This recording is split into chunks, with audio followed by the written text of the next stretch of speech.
ራስን ሰነፍ እያልክ መጥራትህን አቁም። አብዛኛው ሰው ፌል የሚያደርገው ሰነፍ ሆኖ አይደለም፣ ዲሲፕሊን ስለሌለው። እናንተም ይህንን ስህተት ከደገምከው ወጣትነትህን፣ ኢነርጂህን፣ ፓሽንን ሳትጠቀምበት ዌስት ታደርገዋለህ። ለምን እንደሆነ ላስረዳ። አስበው እስቲ አርፍደህ ትነሳለህ፣ ስክሮል ታደርጋለህ፣ የት ቦታ መሄድ እንዳለብህ አታውቅም። ከዛ በኋላ ይሄ ነገር ይበቃኛል ብለህ ለራስህ ፕላን ታወጣለህ፣ ግን ያንን ፕላን አትከተልም። ከዛ በኋላ ራስህን ምን ብለህ መውቀስ ትጀምራለህ? እኔ ሰነፍ ነኝ፣ መቀየር አልችልም ብለህ ራስህ ላይ በቃ የሆነ ጥላቻ፣ ዲፕሬሽን ውስጥ ትገባለህ። ይሄ ስንፍና አይደለም፣ እንደነገርኩ ምንድነው ይሄ ዲሲፕሊን ስለሌለክ ነው። ይህን ነገር አውቀዋለሁ፣ ምክንያቱም ከዚህ በፊት የነበርኩበት ነገር ነው። በፊት ላይ በተለይ ደግሞ ሚዲያ ላይ በቃ አርፍጄ ነው የምነሳው፣ ምን ማድረግ እንዳለብኝ አላውቅም። ከዛ ስክሮል እያደረግኩ ነው የምውለው፣ ሰውነቴን ቴክ ኬር አላደርግም፣ ብዙም ጂም አልሰራም። እሰራለሁ ግን ሰው ስለሚሰራ ነው እንጂ የምሰራው ላይክ ምግቤን ትራክ እያደረግኩኝ መብላት የሌለብኝን ነገር ወስኜ ምናምን አልነበር። ከዛ በቃ ላይክ ምቾት የምትባለዋን ነገር በጣም ነበር የምፈልግ።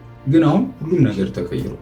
ላይክ በፊት ከነበረኝ ማንነቴ አሁን ያለኝ ማንነት ዘሞስት ዲሲፕሊንድ ማንነት ነው።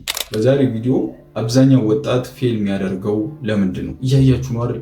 አብዛኛው ወጣት ሱስ ውስጥ ነው ያለው። ራሱን መቀየር ይፈልጋል፣ ግን እንዴት መቀየር እንዳለበት አያውቅም። ከዛ ራሱን ይወቅሳል። መንገድ አጣሁኝ፣ እየሞከርኩ ነው ምናምን ብሎ ሰበብ ይፈልጋል። እና ይሄ ከዲሲፕሊን እጥረት የመጣ ነገር ነው። በዛሬ ቪዲዮ የምናየው እሱ ለምን ፌል ያደርጋልና እንዴት ደግሞ ስንፍናችሁን አሸንፋችሁ ዲሲፕሊን የሚባለውን ነገር ቢውል ማድረግ እንደምትችሉ ነው የምናየው። ኢቭን መጨረሻ ላይ ልትወስዳቸው የሚገቡ ፕራክቲካል አክሽኖችን እሰጣችኋል። ለማታውቁኝ ቴዲ ይባላለሁ። የዩኒቨርሲቲ ተማሪ ነኝ እና ዩኒቨርሲቲ ላይ ሆኜ ራሴን ለመቀየር እየሞከርኩኝ ከራሴ አልፌ ደግሞ ለሌሎች ሰዎች እነዚህ ነገሮች ሼር ለማድረግ እየሞከርኩ ነው። እና የኔ ፕሮግረስ የሚመቻችሁ ሰዎች ካላችሁ ሰብስክራይብ ብታደርጉ ብዙ የምትጠቀሟቸው ነገሮች ይኖራሉ። ለምን አብዛኛው ወጣት ፌል አደረገ? አሁን የምናየው ሁሉም ወጣት ፌል እያደረገው በምን ምክንያት ነው የሚለው ነው። ከዛ በኋላ እንደነገርኳችሁ ወደ ፕራክቲካል ስቴፖቹ እንሄዳለን። የመጀመሪያው አብዛኛው ወጣት ፌል የሚያደርገው ምቾት ሱስ ውስጥ ስላለ ነው። አብዛኛው ሰው እረዳለሁ፣ በቃ ምቾት እንወዳለን፣ ሰዎች ስለሆነ የሚመቸንን ነገር እንወዳለን። ስክሮል ማድረግ፣ ረጅም ሰዓት መተኛት፣ መንፈልገውን ነገር መብላት እንወዳለን። ግን እነዚህ ነገሮች ሲደጋግሙ ወደ ምን ይቀየራሉ? ወደ ሱስ። ይህ የሚመጣው በምንድነው? በዶፓሚን ምክንያቶች ናቸው። ብዙ ጊዜ በጣም የምንወደውን ነገር በተደጋጋሚ ስናደርግ ዶፓሚናችን በቀላሉ ሂት ስለሚሆን እኛ ሱስ ውስጥ እንገባለን። የዚህ ሱስ ውስጥ ደግሞ ከገባን ምን እንሆናለን? አክሽን መውሰድ እናቆምና እነዚህ ነገሮች ብቻ ኮንሱም ማድረግ እንጀምራለን። ረጅም ሰዓት መተኛት እንወዳለን። ረጅም ሰዓት ስክሮል ማድረግ እንጀምራለን። ዝም ብሎ መብላት እንጀምራለን። እነዚህ ደግሞ ወጣትነታችንን የሚገሉ ነገሮች ናቸው። አትደሰቱ አይደለም፣ ግን ባላንስ አድርጓቸው። ስክሮል ማድረግበት የራሴ ሰዓት ሊኖረኝ ይገባል። በቃ የምፈልገውን ነገር የምበላበት የራሴ ሰዓት ሊኖረኝ ይገባል። ፕሮግራም እንዲሆነ የእንቅልፍ ፕሮግራም ያስፈልገኛል እንጂ ረጅም ሰዓት ተኝቼ ረጅም ሰዓት ስክሮል የቱ ጋር ነው ህይወቴን ልቀይር የምችለው? ቆይ እነዚህን ነገሮች እያደረጉ። ስለዚህ ባላንስ አድርጉ። የቱኛውን ነው ማስቀደም ያለብኝ? የቱኛውን ነው ሳክሪፋይስ ማድረግ ያለብኝ? በተለይ ደግሞ እድሜያቸው ሀያዎች ውስጥ ሲሆን እነዚህ ነገሮች ሳክሪፋይስ አድርጋችሁ በኋላ ላይ ብትዝናኑ ይሻላል። አሁን ላይ ረጅም ሰዓት ከምተኛ አሁን ሰርቼ በኋላ እድሜ ከሄደ በኋላ በተኛ ይሻላል። ስለዚህ ባላንስ አድርጉ። ምቾት የምትወዱ ሰዎች አትሆኑ። ሁለተኛው መጥፎ ልማዶች። ዲሲፕሊን ቢውልድ የሚሆነው በጥሩ ልማዶች ነው። ግን አብዛኛው ወጣት ደግሞ ጥሩ ልምድ ሳይሆን ያለው ባድ ሃቢት ነው። ጠዋት ተነስቶ ጂም ከሚሄድ ጠዋት ተነስቶ ስክሮል ቢያደርግ ይሻላል። አንድ ፖድካስት ከሚያይ ፖርን ማየት የሚመርጥ ሰው ነው ያለው። ስለዚህ ቆይ እንዴት ነው ይሄ ሰው ሊቀየር የሚችለው? አስቡት እስቲ። እንዴት ነው ጠዋት ተነስቼ ጂም ከምገባ ስክሮል እያደረግኩኝ ሰውነቴን ቢውልድ ማድረግ? በጣም እኮ ነው የሚገርም። አሁን ላይ የምታደርጓቸው ትንንሽ ስቴፖች ናቸው የነገ ማንነታችሁን ቢውልድ የሚያደርጉት። እኔ ዛሬ 3 ዓመት ጂም ሲጀምር የወሰድኳቸው ትንንሽ ስቴፖች፣ በሳምንት 3-4 የገባቸው ቀናቶች ናቸው አሁን ያለኝ ሰውነት ቢውልድ እንዳደርግ ያደረገ።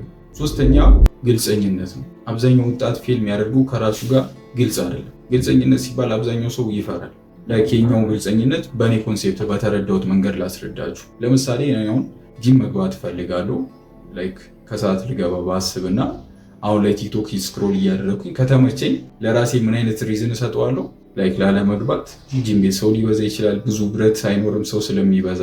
ደክሞኛል፣ አሁን ደግሞ በተኛ ይሻለኛል እላለሁ። ግን እነዛን ነገሮች መፈጥሮ ወይም ለራሴ የምነግረው ጂም መሄድ ስላልፈለግኩኝ ምክንያት ነው፣ ሪዝን ነው። በቃ ለመቅረት በቂ ምክንያት ነው። የዛኔ ግን ከራሳችሁ ጋር ግልጽ ሆናችሁ ራሳችሁን ማስደንገጥ አለባችሁ። ላይክ እንዴት ነው ይሄንን ምክንያት ለመቅረት ነው እየፈጠርኩ ያሉት። ጂም መሄድ አለብኝ፣ ሰውነቴ አሪፍ እንዲሆን ጂም ዛሬ መግባት አለብኝ። አብዛኛው ግን እነዛን የውስጥ ድምፆች ያዳምጣል። ለምን? ምቾቱን ስለሚፈልግ፣ ከራሱ ጋር ግልጽ ስላልሆነ። አለባብሶም ያልፍ ሰው ነው። ግን ራሳችሁን ልትቆጡት ይገባል። ግልጽ ሆናችሁ ከራሳችሁ ጋር ኮንቨርሴሽን ልታረጉ ይገባል። እና እነዚህ አሁን የነገርኳችሁ 3 ምክንያቶች አብዛኛው ወጣት ፌል እያደረገበት ያለው እና ህይወት ላይ በቃ እቺ ራሴን ሰነፍ ነኝ ብሎ የሚጠራው አሁን በነገርኳችሁ 3 ምክንያቶች ናቸው። አሁን ደግሞ እነዚህ ነገር ዊን አድርጋችሁ የራሳችሁን ዲሲፕሊን ሊገነቡባቸው የሚችሏቸው 4 ሀቢቶች አሉ። እነሱን ፕራክቲካል ስቴፖች ናቸው። አሁን እሰጣችኋለሁ። የመጀመሪያው በጠዋት ተነስ። አዎ በጠዋት ተነስ። አብዛኛው በጠዋት የሚነሳ ሰው ሰክሰስፉል ነው። የፈለግከው ቦታ ሄደ ሪሰርች መስራት ይችላል። እኔ ይቀጣሉ ሁሌ በቃ አሁን ያሉት አብዛኞቹ ሰክሰስፉል ሰዎች በጠዋት የሚነሱ ሰዎች ናቸው። አይደለም ካልክ መተን በስነስርዓት አውሪ። አብዛኛው ሰክሰስፉል ሰው በጠዋት የሚነሳ ሰው ነው። ጠዋት የሚነሳ ሰው ቀኑን ዊን አድርጎ መጀመር የሚችል ሰው ነው። ስለዚህ በጠዋት ተነስ። ጠዋት ተነስተህ ይህን ያህል ሌሊትም መነሳት አይጠበቅብህም። አሁን ከምትነሳበት ሰዓት 1 ሰዓት ቀደም ብለህ ለመነሳት ሞክር። ከዛ እንደተነሳ ደግሞ ስልክ ጋር አትሩጥ። ስልክን ነካ ማለት በቃ ዶፓሚን ሂት ስለሚያደርግ ቀን ሙሉ ዶክኮ ደብሮ ነው የምትውለው። ስለዚህ ልክ ከእንቅልፍህ እንደተነሳ መጀመሪያ ከእግዚአብሔር ጋር ጸሎት አድርግ።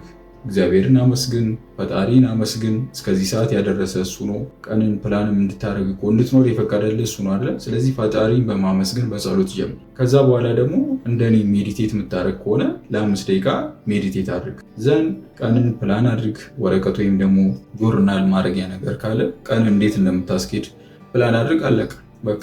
ቀን ላይ አሁን ምን ማድረግ እንዳለብህ ታውቃለህ። የት እንደምትሄድ፣ የት ቦታ መድረስ እንደምትፈልግ ስለምታውቅ በስትራክቸርድ የሆነ ሙቭመንት ነው የምትንቀሳቀሰው። ስለዚህ ጠዋትን ዊን አድርግ። ጠዋትን ዊን ካድረግ ህይወት ላይ አሸናፊ ሆንክ ትመጣለህ። ሁለተኛ ኦንሊ ቴክ 1% አክሽን። ይህንን አባባል ያነበብኩት ከአቶሚክ ሃቢት ከሚባለው መጽሐፍ ላይ ነው። እዛ መጽሐፍ ላይ ጄምስ ክሊር አንድ ሚላት ነገር አለች። በየቀኑ ራሳችን ላይ 1% አክሽን ብቻ ብንወስድ በአመቱ መጨረሻ 37% የተሻለን ሰዎች እንሆናለን። አይግረማችሁ? 37% አስቡት። አሁን ካላችሁ ማንነት የዛሬ ዓመት 37% የተሻላችሁ ሰዎች ትሆናላችሁ።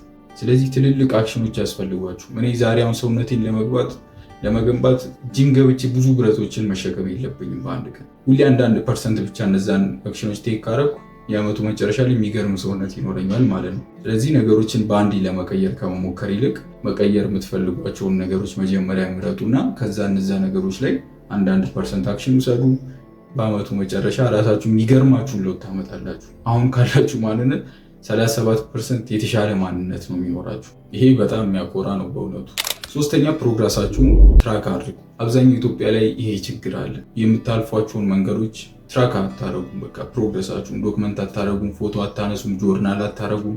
እኔ አሁን እኮ ዩቲዩብ የምሰራው ኢትዮጵያ ላይ በቪው አይከፍልም አይደለም፣ ብር ለመስራት አይደለም ዋና ዓላማ። በቃ አሁን ማልፋቸውን ጆርኒዎች ዶክመንት አድርጌ ማስቀመጥ ስለምፈልግ የሆነ መድረስ የምፈልገው ቦታ አለ አይደል? እዛ ስደርስ በምን መንገድ ነው የመጣው ብባል የሆነ ማሳየው ነገር አለ። እንደዚህ ለፍቼ ዩቲዩብ ሰርቼ ዩኒቨርሲቲ ላይ ሰው ባያየኝም በቃ ብቸገርም ሰዎችን እያስወጣው ስልክ ከሰው እየተዋስኩኝም ቢሆን ዩቲዩብ ቪዲዮ ሰርቼ ነው እዚህ ቦታ የደረስኩት ብዬ ብናገር በኩራት ማውራው ነገር አለኝ ማለት ነው። ስለዚህ እናንተም አሁን እያለፏቸው ያሏቸውን ፕሮግረሶች ጆርናል አድርጓቸው፣ ዶክመንት አድርጓቸው። ስልክ ካላችሁ ለራሳችሁ ሜሴጅ አስቀምጡ። አሁን እኔ አንዳንዴ ምን አደርጋለሁ መሰላችሁ? የዛሬ 5 ዓመት ለመሆነው ማንነቴ ላይክ የቪዲዮ ሜሴጅ አስቀምጣለሁ። እናንተም እንደዚህ አይነት ነገር ይሁን አድርጉ። አይ እንደዚህ አልፈልግም ካላችሁ ደግሞ ጆርናል ግዙና እዚህ ላይ በቃ ፕሮግረሳችሁን ጻፉ። ምን ማድረግ እንደምትፈልጉ፣ ቀናችሁ ላይ ምን እንዳሳለፋችሁ፣ ምን የሚያናድድ ነገር አጋጠማችሁ፣ ምን የሚያስደስት ነገር አጋጠማችሁ፣ እቅዳችሁን ምናምን ጆርናል አድርጉት። ኢቭን ልጆቻችሁ እናንተ ካለፋችሁ በኋላ ሲያነቡት ለካ አባቴ እንደዚህ ነበረ ብለው እንዲያስቡ ያደርጋችኋል። እናንተ ራሱ የዛሬ 3 ዓመት የጻፋችሁትን ነገር ተመልሳችሁ ስታነቡ በራሳችሁ ትገረሙ። ለካ እንደዚህ አይነት ሰው ነበር የሚያስብሉ ሞመንቶች ይኖራሉና ዶክመንት አድርጉ ራሳችሁ። አራተኛ የማይጠቅማችሁን አፖች ዲሌት አድርጉ። ስልካችሁ ላይ የምትጠቀሟቸውም ማትጠቀሟቸውም ግን እናንተን ዲስትራክት የሚያደርጉ አፖች አሉ። ለምሳሌ ቲክቶክ አያስፈልጋችሁም። እናንተ ክሬተር እስካልሆናችሁ ድረስ ቲክቶክ ስልካችሁ ላይ አያስፈልግም። በቃ ጊዜያችሁን ዌስት የሚያደርግ ነገር ነው። አሁን ራሳችሁ ላይ ፎከስ የምታደርጉበት ሰዓት ነው። ስለዚህ ዲሌት አድርጉት። ኢቨን እኔ 20,000 ፎሎወር ያለኝ ቲክቶክ ላይ 20,000 ፎሎወር ያለኝ ሰው ስልኬ ላይ ቲክቶክ አፕ የለኝ። ዌብሳይት ነው አፕሎድ ማድረጉ ቪዲዮዎቹ። አብዛኛው ኢትዮጵያ ላይ ያለው ክሬተር ይህንን ሜትር ነው የሚጠቀሙ።